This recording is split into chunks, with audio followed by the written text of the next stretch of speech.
آیت کے تحت مصر میں زیادہ اناج اگایا جاتا تھا، جس کا کچھ حصہ جاسوسی کے سلسلے کی سمگلنگ کے لیے الگ کر لیا جاتا تھا۔ سوڈان کے جو تاجر مصری تاجروں کے ساتھ کاروبار کرتے تھے، ان میں زیادہ تر جاسوس تھے جو مصر کے لیے کام کرتے تھے۔ انہیں جاسوس مصری جاسوسوں نے بنایا تھا۔ جاسوسی کا یہ طریقہ کامیاب ہوا تو سلطان ایوبی نے حکم دے دیا تھا کہ سوڈان کو اناج اور زیادہ سستا دو تاکہ یہ سلسلہ سارے سوڈان میں جال کی طرح پھیل جائے۔ چنانچہ جال پھیلا دیا گیا اور سوڈانی فوج اور حکومت کی ہر ایک نقل و حرکت قاہرہ میں نظر آنے لگی۔ علی بن سفیان نے سرحد کے ساتھ اپنے 2-3 ہنگامی مرکز بنا دیے تھے۔ جو ہی کوئی خبر ادھر سے آتی، سرحد کے کسی مرکز کو دے دی جاتی تھی، جہاں سے برق رفتار گھوڑوں کے ذریعے قاہرہ پہنچا دی جاتی تھی۔ اس مقصد کے لیے جو سوار رکھے گئے تھے وہ مسلسل تمام دن اور رات بغیر آرام کیے سواری کرنے کی مہارت رکھتے تھے۔ سلطان صلاح الدین ایوبی کو معلوم تھا کہ سوڈان میں ایک وسیع پہاڑی علاقہ ہے جس میں صرف مسلمان آباد ہیں اور ان مسلمانوں کی زیادہ تر تعداد مصری فوج میں ہے۔ انہیں یہ بھی معلوم تھا کہ یہ مسلمان سوڈانی فوج میں بھرتی ہونا پسند نہیں کرتے۔ اس کی ابتدا اس طرح ہوئی تھی کہ سلطان ایوبی کے دور امارت سے کچھ پہلے مصری فوج سوڈانی حبشی اور سوڈانی مسلمان ہوا کرتے تھے۔ ان کا کمانڈر بھی سوڈانی تھا، جیسا کہ ہم پہلے بھی ذکر کر چکے ہیں کہ اس کمانڈر کا نام ناجی تھا۔ ہم نے اس سلسلے کی پہلی کہانی میں اسی فوج اور اس کے سالار اعلیٰ ناجی کا تفصیلی ذکر کیا تھا۔ سلطان ایوبی سے پہلے ناجی مصر کا مختار کل تھا، حالانکہ یہاں خلافت کی گدی بھی تھی اور یہ باقاعدہ عمارت تھی۔ کیا خلیفہ اور کیا امیر صحیح معنوں میں بادشاہ تھے۔ صلیبیوں نے مصر کو سلطنت اسلامیہ سے کاٹنے کے لیے یہاں تخریب کاری اور سازشوں کے اڈے قائم کر لیے تھے۔ ناجی ان کا اتحادی بن گیا تھا۔ اس نے مصر کی سوڈانی فوج کو اپنے قبضے میں لے رکھا تھا۔ اس فوج کی تعداد 50,000 تھی۔ سلطان ایوبی نے مصر کی عمارت سنبھالی تو ان کی پہلی ٹکر ناجی سے ہوئی۔ سلطان ایوبی نے نور الدین زنگی مرحوم سے منتخب اور جانباز دستوں کی کمک منگوا کر مصر کی 50,000 سوڈانی فوج توڑ دی۔ ان کے بعد سالاروں کو قید میں ڈال دیا اور نئی فوج تیار کر لی۔ تھوڑے ہی عرصے بعد انہوں نے یہ حکم نامہ جاری کیا کہ سوڈان کی اس معزول فوج کے جو لوگ حلف وفاداری کے ساتھ خلوص نیت سے مصری فوج میں شامل ہونا چاہیں انہیں بھرتی کر لیا جائے۔ سوڈان کے وہ تمام مسلمان جو اس فوج میں تھے واپس آ گئے۔ وہ جان گئے تھے کہ انہیں غیر مسلم سازش کا اعلی کار بنایا گیا تھا۔ سلطان ایوبی کی فوج میں شامل ہو کر انہوں نے جب صلیبیوں کے خلاف 2-3 معرکے لڑے اور سلطان ایوبی کو انہوں نے قریب سے دیکھا تو ان کا ایمان تازہ ہو گیا۔ فوجی ٹریننگ کے ساتھ ساتھ انہیں دین و ایمان اور ملی وقار کے واعظ بھی سنائے جاتے اور انہیں بتایا جاتا تھا کہ ان کا دشمن ان کے مذہب کا دشمن ہے، جس کی نظر میں اسلام کی بیٹیوں کی کوئی عزت اور عصمت نہیں۔ اب سلطان ایوبی کی جو فوج عرب میں لڑ رہی تھی اس میں خاصی نفری سوڈانی مسلمانوں کی تھی۔ قاہرہ کی انٹیلیجنس اس صورتحال سے بے خبر نہیں تھی کہ سوڈان کی حکومت وہاں کے مسلمانوں کو کئی ایک طریقوں سے قائل کرنے کی کوشش کر رہی ہے کہ مصری فوج میں جانے کے بجائے سوڈان کی فوج میں بھرتی ہوں۔ سوڈانیوں نے مسلمانوں پر تشدد کر کے بھی دیکھ لیا تھا۔ اس کے نتیجے میں سوڈان کا ایک اعلیٰ فوجی افسر خفیہ طریقے سے قتل ہو گیا تھا۔ سوڈان نے اس علاقے میں باقاعدہ فوج بھیجی تھی۔ مسلمانوں نے اسے پہاڑیوں اور وادیوں میں بکھیر کر مار ڈالا یا بھگا دیا تھا۔ مسلمانوں کو علاقے کا فائدہ حاصل تھا۔ چٹانیں اور پہاڑیاں انہیں آڑ مہیا کرتی اور تحفظ دیتی تھیں۔ یہ مسلمان جنگجو بھی تھے۔ سلطان ایوبی نے ان کے ساتھ علی بن سفیان کے شعبے کی وساطت سے رابطہ قائم رکھا ہوا تھا۔ مصری تاجروں کے قافلوں کے ذریعے ان مسلمانوں کو اتنا اسلحہ دے دیا تھا جس سے وہ سال بھر کے محاصرے میں لڑ سکتے تھے۔ انہیں چھوٹی منجنیقیں اور آتش گیر مادہ بھی پہنچا دیا گیا تھا جو لوگوں نے گھروں میں چھپا رکھا تھا۔ سلطان ایوبی کے منصوبے میں یہ شامل تھا کہ جنگی کارروائی سے یا دیگر ذرائع سے اس علاقے کو مصر میں شامل کرنا ہے تاکہ یہ مسلمان صحیح معنوں میں آزاد ہو جائیں۔ یہ علاقہ سرحد سے آدھے دن کی مسافت پر تھا۔ علی بن سفیان نے وہاں اپنے جاسوس بھیج رکھے تھے جو محض مخبر نہیں تھے، تجربہ کار لڑاکے اور چھاپا مار کمانڈو تھے۔ یہ مسلمان عسکری نوعیت کا خزانہ اور بڑی کارآمد جنگی قوت تھے۔ حالانکہ ان کی تعداد بمشکل 5,000 تھی، انہیں چھوڑ کر سوڈان کے پاس حبشی رہ جاتے تھے جن کے ہاں کوئی عسکری تاریخ اور جنگی روایت نہیں تھی۔ وہ ملازموں کی حیثیت سے لڑتے تھے۔ میدان جنگ میں ان کا رویہ یہ ہوتا تھا کہ ان کے دشمن کے پاؤں کھڑنے لگیں تو شیر ہو جاتے تھے، اور اگر دشمن کا دباؤ بڑھ جائے تو محتاط ہو کر لڑتے اور پیچھے ہٹنے لگتے تھے۔ ان کی ٹریننگ کے لیے صلیبی پہنچ گئے تھے یا مصری فوج کے 2-3 غدار سالار زر و جواہرات کے لالچ میں سوڈان چلے گئے تھے۔ صلیبیوں اور ان کے مصری سالاروں کی بدولت سوڈان کی فوج میں کچھ اہلیت پیدا ہو گئی تھی۔ یہی وجہ تھی کہ سوڈانی حکومت مصر پر کھلا حملہ کرنے سے گھبراتی تھی، اور یہی وجہ تھی کہ وہ مسلمانوں کو اپنی فوج میں شامل کرنے کی کوشش کر رہی تھی۔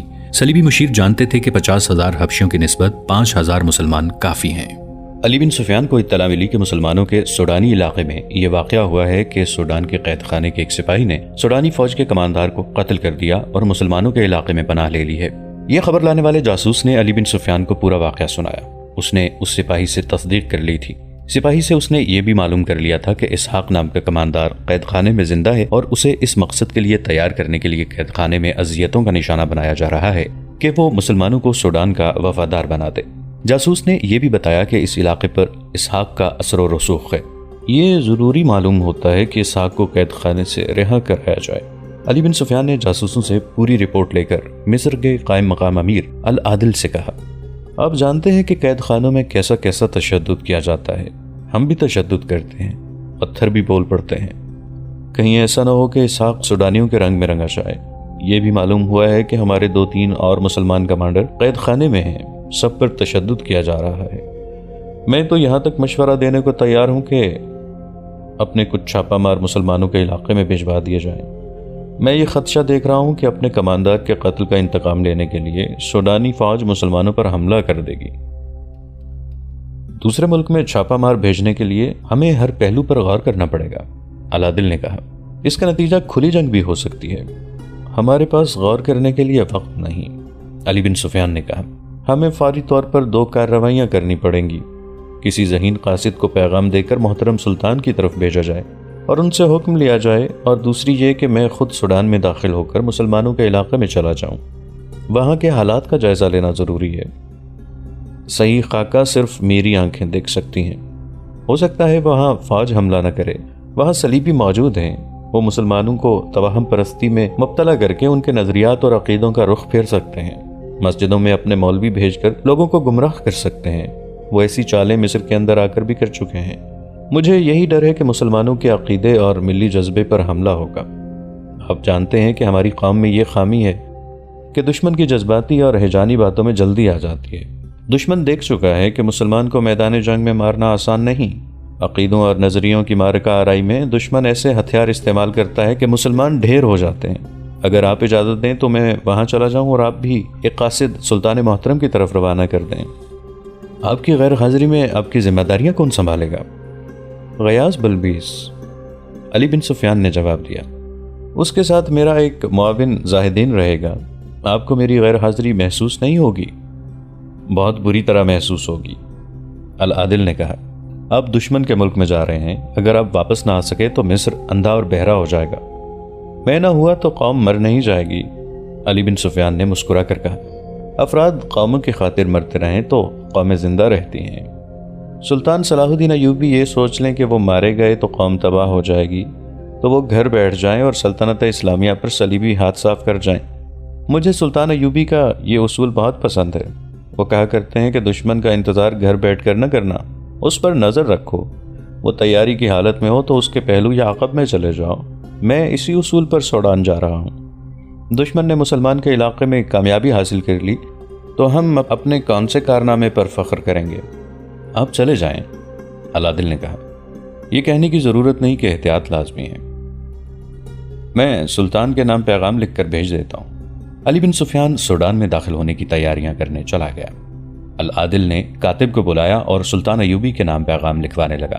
اس نے سوڈان سے مسلمانوں کے علاقے کی اطلاع تفصیل سے لکھائی۔ یہ بھی لکھوا دیا کہ یہ پیغام اب تک پہنچنے سے پہلے علی بن سفیان سوڈان میں جا چکا ہوگا۔ العادل نے علی بن سفیان کے مشورے بھی لکھوائے اور سلطان صلاح الدین ایوبی سے پوچھا کہ کیا کرنا چاہیے۔ قاصد کو پیغام دے کر العادل نے اسے کہا کہ اسے ہر چوکی سے گھوڑا بدلنا ہے اور گھوڑے کی رفتار کسی بھی حالت میں سست نہیں ہوگی۔ کھانا پینا دوڑتے گھوڑے پر ہوگا۔ اگر راستے میں دشمن کے چھاپا ماروں کا خطرہ ہوا تو قاصد یہ پیغام ضائع کر دے گا۔ ان ہدایات کے ساتھ قاصد کو روانہ کر دیا گیا۔ عمرو درویش شہر سے بہت دور نکل گیا تھا۔ اس کے ارد گرد کوئی آبادی نہیں تھی۔ سورج غروب ہو رہا تھا۔ عمرو رات کے قیام کے لیے کوئی موزوں جگہ دیکھ رہا تھا۔ دور اسے درخت نظر آئے جہاں پانی بھی ہو سکتا تھا، لیکن اس کے پاس پانی کا ذخیرہ موجود تھا۔ اونٹوں کو پانی کی ضرورت نہیں تھی۔ وہ نخلستان سے دور قیام کرنا چاہتا تھا تاکہ صحرائی ڈاکوں سے بچا رہے۔ اس کے ساتھ مشی تھی جو سیاہ برقعے میں مستور تھی۔ یہ قیمتی لڑکی تھی، کسی ڈاکو کی نظر پڑ جانے سے اس کا بچنا ناممکن تھا۔ اسے ایک جگہ نظر آ گئی۔ اس نے اونٹ روکے اور وہیں خیمہ گاڑ دیا۔ اسے 2 شتر سوار اپنی طرف آتے نظر آئے۔ عاشی کو اس نے خیمے میں بھیج کر پردے گرا دیے اور خود باہر کھڑا ہو گیا۔ اس کے چوغے میں تلوار چھپی ہوئی تھی، خنجر بھی تھا اور خیمے میں 2 کمانے اور بہت سے تیر بھی تھے۔ شتر سواروں کو اپنی طرف آتا دیکھ کر وہ سوچنے لگا کہ یہ ڈاکو ہوئے تو وہ کیا ان کا مقابلہ کر سکے گا۔ اسے یہ اطمینان تھا کہ مشی صرف دل بہلانے والی لڑکی نہیں، وہ لڑ بھی سکتی ہے۔ تیر اندازی کی بھی اسے تربیت حاصل تھی۔ وہ صلیبیوں کی تیار کی ہوئی تخریب کار لڑکی تھی۔ شتر سوار آ رہے تھے۔